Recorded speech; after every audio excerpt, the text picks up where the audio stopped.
Hello les amis, je vous retrouve pour une nouvelle vidéo sur le football européen et la Ligue des Champions 2023-2024 et je vais vous présenter le match Newcastle contre AC Milan. C'est un match qui a lieu ce mercredi 13 décembre 2023 à 21 h pour le compte de la sixième journée dans le groupe F. Alors dans le groupe F c'est assez serré pour la qualif.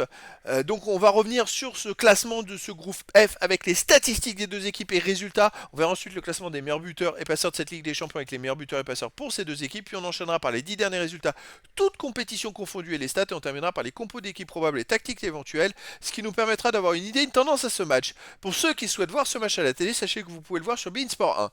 Alors au classement, justement, tout est encore possible dans ce groupe F, les amis. Alors Borussia Dortmund, ils sont déjà qualifiés pour les huitièmes de finale, mais on a deuxième Paris 7 points, troisième Newcastle 5 points, quatrième Milan 5 points. Alors pour l'instant, je rappelle que ce sont les deux premiers qui se qualifient pour les huitièmes de finale de la Ligue des Champions. Le troisième est reversé en UEFA Europa League. Et le dernier est éliminé, tout simplement. Donc pour l'instant, le PSG serait en passe de se qualifier, mais le PSG va jouer à Dortmund. Donc c'est pas complètement gagné. C'est-à-dire que si le PSG faisait match nul et que Newcastle gagnait de son côté contre Milan, et ben c'est Newcastle qui finirait deuxième de la poule et le PSG serait reversé en UEFA Europa League. Peut-être qu'il pourrait aller la gagner. Mais ça serait vraiment une grosse surprise. Un raté complet du PSG en tout cas. Et donc, là, on va refaire tous les scénarios.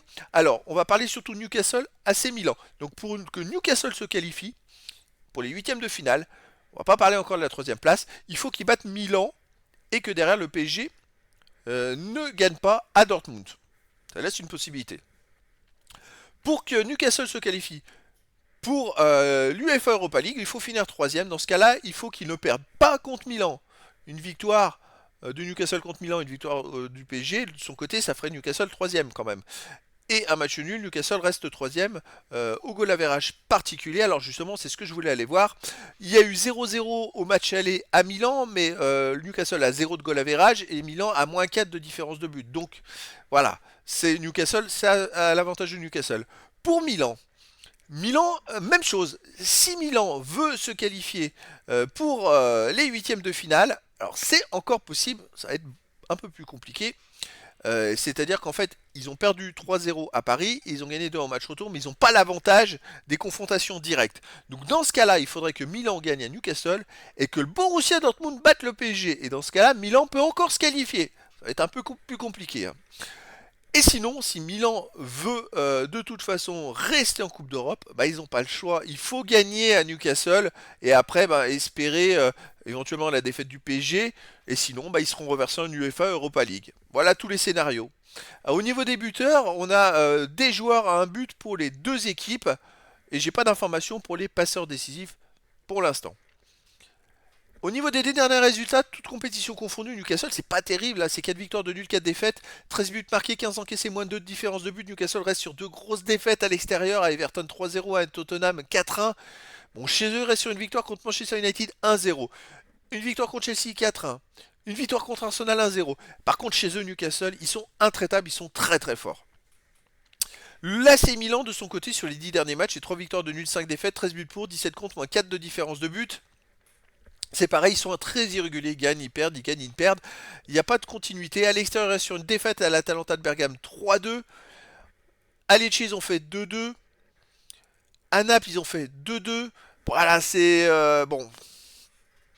Après, c'est la Ligue des Champions. Tout est possible. Au niveau des compos d'équipe et tactique pour Newcastle, ça serait du 4-3-3 avec gardien Dubravka, défense Trippier, Lascelles, Cher, Livramento, milieu de terrain Maillet, Guimarães, Wellington, attaquant Almiron, Isaac et Gordon. Et pour l'AC Milan, ça serait pareil du 4-3-3 avec gardien Maignan, défense Calabria, Kraft, Tomori, Hernandez, milieu de terrain Loftus-Cheek, Adli, Reinders, attaquant Chukwueze, Giroud et Pulisic. Donc voilà les amis, le décor est planté entre ces deux équipes qui peuvent mathématiquement encore se qualifier pour les huitièmes de finale de la Ligue des Champions. La différence, c'est que Newcastle pourrait rester dans une autre Coupe d'Europe, la petite Coupe d'Europe, en ne perdant pas, que l'AC Milan, si l'AC Milan veut rester en Coupe d'Europe, que ce soit en Ligue des Champions, avec un scénario qui ferait qu'il pourrait se qualifier, ou en UEFA Europa League. Il faut que l'AC Milan gagne, ils n'ont pas le choix. Newcastle peut se contenter d'un match nul et rester dans une petite Coupe d'Europe. Donc voilà les amis, je vous donne rendez-vous ce mercredi 13 décembre 2023 à 21h pour le match de la 6e journée du groupe F de la Ligue des Champions 2023-2024. Newcastle, donc le 3e du groupe F, où reçoit l'AC Milan le 4e, pour un match avec beaucoup de suspense. Voilà les amis, je vous dis à très bientôt pour une nouvelle vidéo.